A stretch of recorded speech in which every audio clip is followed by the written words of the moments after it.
ನಮಸ್ತೆ ಎಜೆ ನ್ಯೂಸ್ಗೆ ಸ್ವಾಗತ. ಬೆಳಗಾವಿಯಲ್ಲಿ ಆರಂಭವಾದ ಹೋರಾಟ ರಾಜ್ಯದ ಮೂಲೆ ಮೂಲೆಯಲ್ಲಿಯೂ ನಡೆಯಲಿದೆ. ಲೋಕಸಭಾ ಚುನಾವಣೆಯಲ್ಲಿ ಬಿಜೆಪಿ ಮತ್ತು ಜೆಡಿಎಸ್ 28 ಸ್ಥಾನದಲ್ಲಿ ಗೆಲುವು ಸಾಧಿಸಬೇಕಾಗಿದೆ. ಚುನಾವಣೆಯಲ್ಲಿ ತಕ್ಕ ಉತ್ತರ ಕೊಡಬೇಕಾಗಿದೆ ಅಂತ ಬಿಜೆಪಿ ರಾಜ್ಯಾಧ್ಯಕ್ಷ ಬಿವೈ ವಿಜೇಂದ್ರ ಕರೆ ನೀಡಿದರು. ಬೆಳಗಾವಿಯ ಮಾಲಿನಿಸಿಟಿ ಮೈದಾನದಲ್ಲಿ ಆಯೋಜನೆ ಮಾಡಲಾಗಿದ್ದ ರಾಜ್ಯ ಸರ್ಕಾರದ ವಿರುದ್ಧದ ಪ್ರತಿಭಟನಾ ಸಮಾವೇಶದಲ್ಲಿ ಭಾಗಿಯಾಗಿ ಮಾತನಾಡಿದರು. ಸಾಕಷ್ಟು ಭರವಸೆ ಮೂಡಿಸಿ ಕಾಂಗ್ರೆಸ್ ರಾಜ್ಯದಲ್ಲಿ ಅಧಿಕಾರಕ್ಕೆ ಬಂದಿದೆ. ಭೀಕರ ಬರಗಾಲದಲ್ಲಿ ರೈತರು ಸಂಕಷ್ಟದಲ್ಲಿ ಇದ್ರೂ ಪರಿಹಾರ ಕೊಡುವ ಕುರಿತು ತುಟಿಪಿಟಿ ಕೆಲ್ತಾ ಇಲ್ಲ.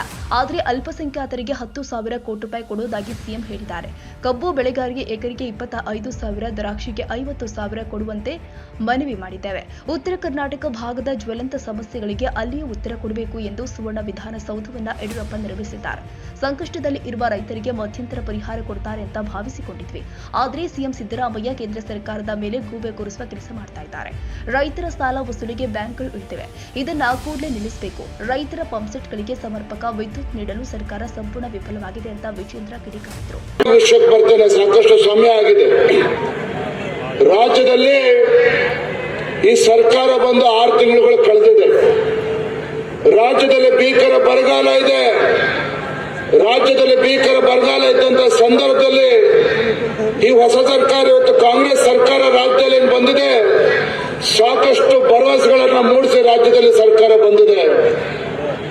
ಮಾನ್ಯ ಮುಖ್ಯಮಂತ್ರಿಗಳಾಗಿರ್ತಕ್ಕಂಥ ಸಿದ್ದರಾಮಯ್ಯನವರಿಂದ ರಾಜ್ಯದಲ್ಲಿರ್ತಕ್ಕಂಥ ರೈತರು ಸಾಕಷ್ಟು ನಿರೀಕ್ಷೆಯಲ್ಲಿದ್ದರು. ಕಾರಣ ಅಂತ ಹೇಳಿದ್ರೆ 14 ಬಜೆಟ್ ಅನ್ನ ಮಂಡನೆ ಮಾಡಿರ್ತಕ್ಕಂಥ ಸಿದ್ದರಾಮಯ್ಯನವರು ಈ ನಾಡಿನಲ್ಲಿ ಸಂಕಷ್ಟಕ್ಕೆ ಒಳಗಾಗಿರ್ತಕ್ಕಂಥ ರೈತರಿಗೆ ನ್ಯಾಯವನ್ನ ಕೊಡ್ತಾರೆ ಅಂತೇಳಿ ರೈತರು ನಿರೀಕ್ಷೆಯಲ್ಲಿದ್ದರು. ಆದರೆ ರಾಜ್ಯ ಸರ್ಕಾರ ಇವತ್ತು ರೈತ ಸಂಕಷ್ಟದಲ್ಲಿದ್ರೂ ಸಹ ಬರಗಾಲದ ಸಂದರ್ಭದಲ್ಲಿ ರೈತರಿಗೆ ಪರಿಹಾರನ ಕೊಡಬೇಕು ಅಂತ ಯಾವುದೇ ಒಂದು ಸೂಚನೆಗಳು ಕಾಣ್ತಾ ಇಲ್ಲ.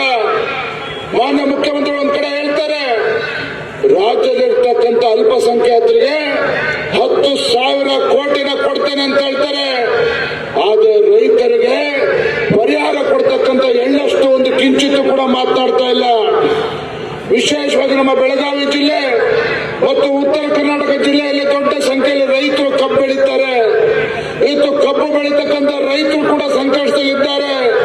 ಕಬ್ಬು ಬೆಳೀತಕ್ಕಂಥ ರೈತರಿಗೆ ಕನಿಷ್ಠ 25,000 ರೂಪಾಯಿ ಪರ್ ಎಕರೆ ಕೊಡಬೇಕು ಅಂತೇಳಿ ವಿಧಾನಸೌಧ ಒಳಗಡೆ ಅಧಿವೇಶನ ಮಾತನಾಡಿದ್ದೇವೆ.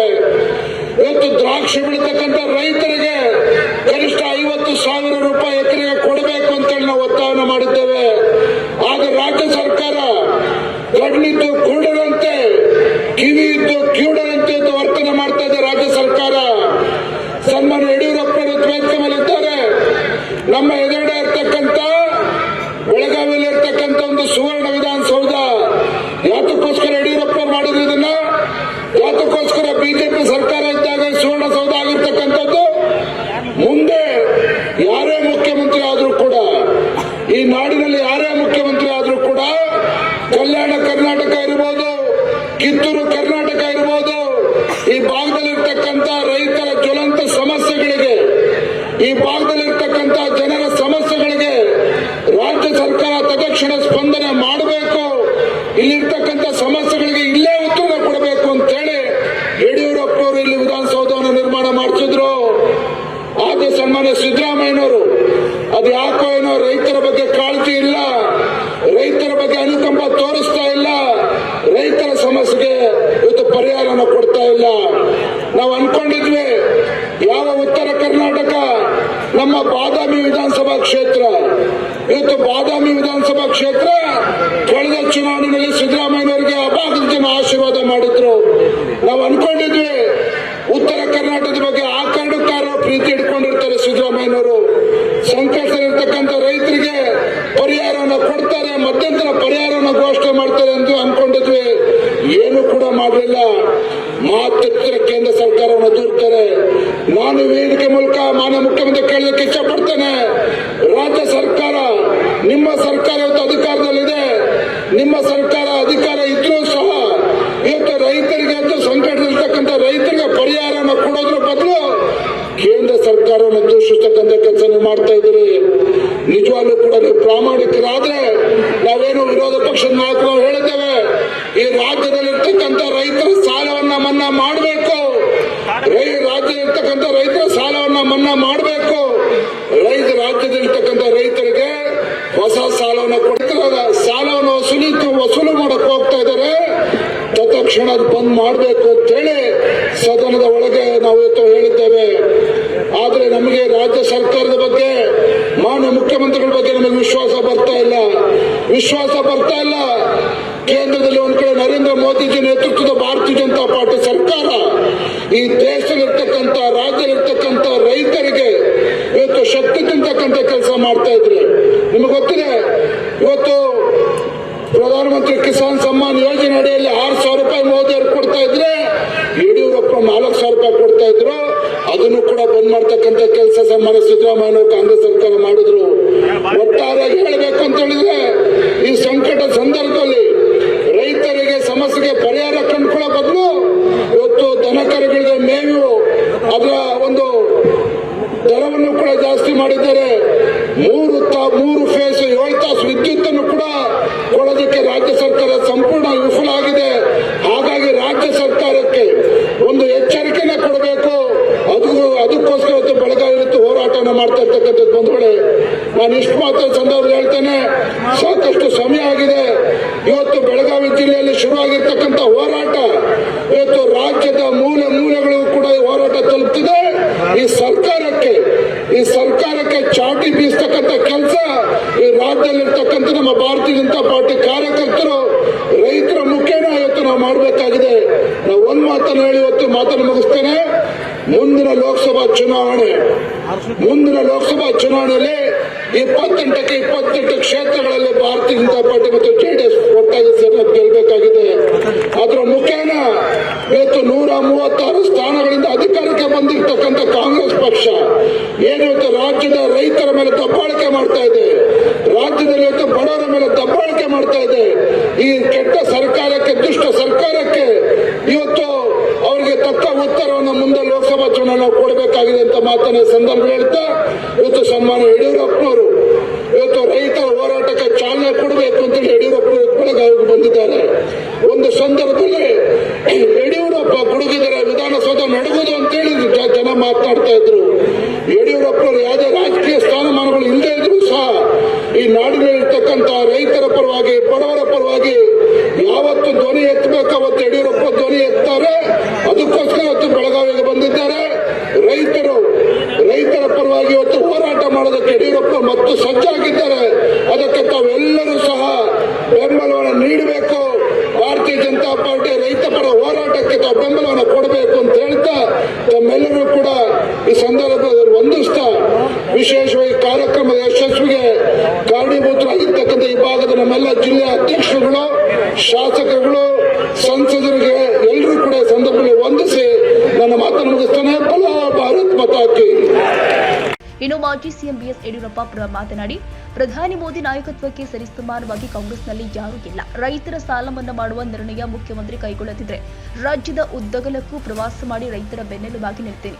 10,000 ರು ಕೊಡ್ತಾ ಇದ್ದ ಕಿಸಾನ್ ಸಮ್ಮಾನ್ ಯೋಜನೆಯಲ್ಲಿ 4,000 ಕಡಿತಗೊಳಿಸಿ ರೈತರಿಗೆ ದ್ರೋಹ ಮಾಡಿದ್ದೀರಿ. ರಾಜ್ಯದಲ್ಲಿ ಭ್ರಷ್ಟಾಚಾರ ತಾಂಡವಾಡ್ತಾ ಇದೆ. ಕಳಸಾ ಬಂಡೂರಿ ಯೋಜನೆಗೆ ಕಾಂಗ್ರೆಸ್ 1 ಪೈಸೆ ಹಣವನ್ನು ಕೂಡ ನೀಡಿಲ್ಲ.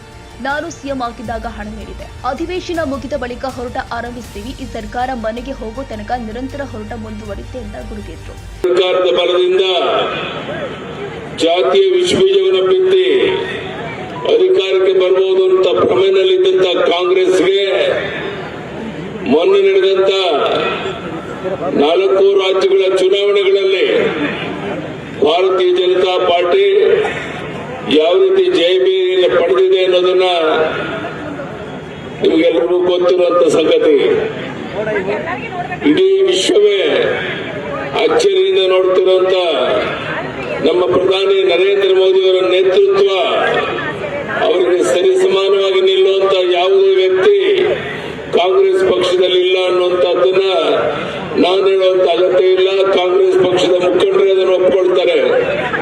ಇಂಥ ಒಂದು ಸಂದರ್ಭದಲ್ಲಿ ನಾನು ಒಂದೇ ಒಂದು ಮಾತು ನಿಮ್ಗೆ ಹೇಳ್ತೇನೆ ಬಂಧುಗಳೇ, ಯಾವುದೇ ಕಾರಣಕ್ಕಿಂತ ಬರಗಾಲಕ್ಕೆ ತುತ್ತಾಗಿರುವಂತಹ ರೈತರ ಪರಿಸ್ಥಿತಿ ಹದಗೆಟ್ಟಿರುವ ಸಮಯದಲ್ಲಿ ರೈತರ ಸಾಲ ಮನ್ನಾ ಮಾಡುವಂತಹ ಒಂದು ತೀರ್ಮಾನವನ್ನ ಇನ್ನು 15-20 ದಿವಸದಲ್ಲಿ ಮುಖ್ಯಮಂತ್ರಿಗಳು ಘೋಷಣೆ ಮಾಡದೇ ಇದ್ರೆ ನಾನು ರಾಜ್ಯದ ಉದ್ದಗಲಕ್ಕೆ ಬಂದು ಪ್ರವಾಸ ಮಾಡ್ತೇನೆ.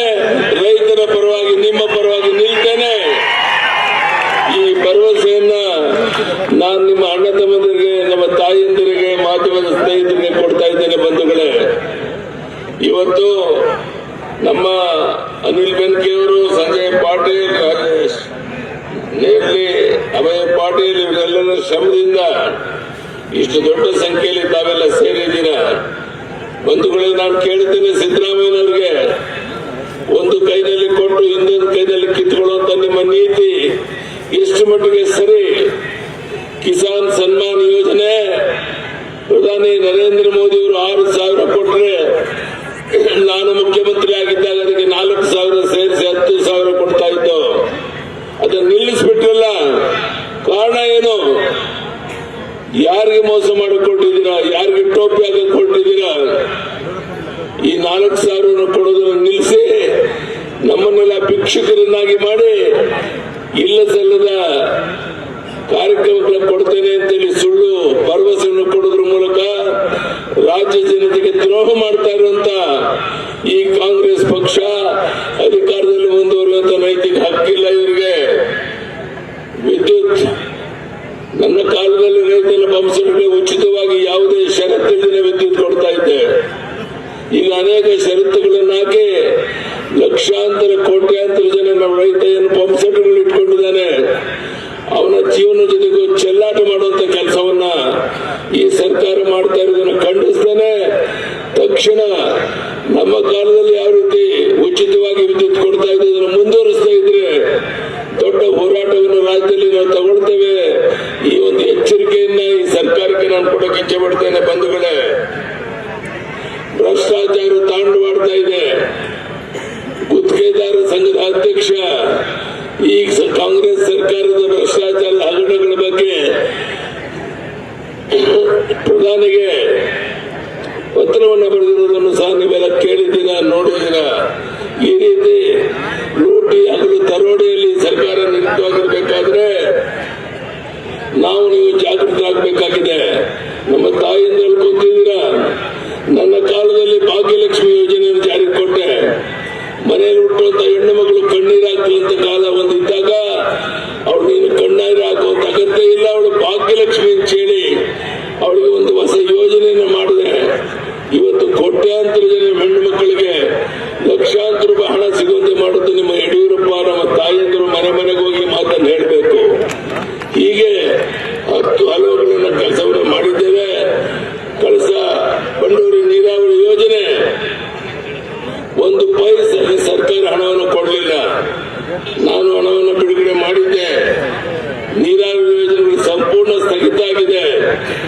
ಯಾವುದೇ ಅಭಿವೃದ್ಧಿ ಕಾರ್ಯ ನಡೀತಾ ಇಲ್ಲ. ಇನ್ನು ಮಾಜಿ ಸಚಿವರು ಆದ ಬಿ ಶ್ರೀರಾಮುಲು, ಶಶಿಕಲಾ ಜೊತೆ ಸಿಸಿ ಪಾಟೀಲ್, ಬಾಲಚಂದ್ರ ಜಾರಕಿಹೊಳಿ ಸೇರಿದಂತೆ ಮತ್ತಿತರರು. ತಾಜಾ ಸುದ್ದಿಗಾಗಿ ಎಜೆ ನ್ಯೂಸ್ 24x7ಗೆ ಸಬ್ಸ್ಕ್ರೈಬ್ ಮಾಡಿ ಮತ್ತು ಬೆಲ್ ಐಕಾನ್ ಒತ್ತಿ ತಪ್ಪದೇ ಲಿಂಕ್ ಶೇರ್ ಮಾಡಿ.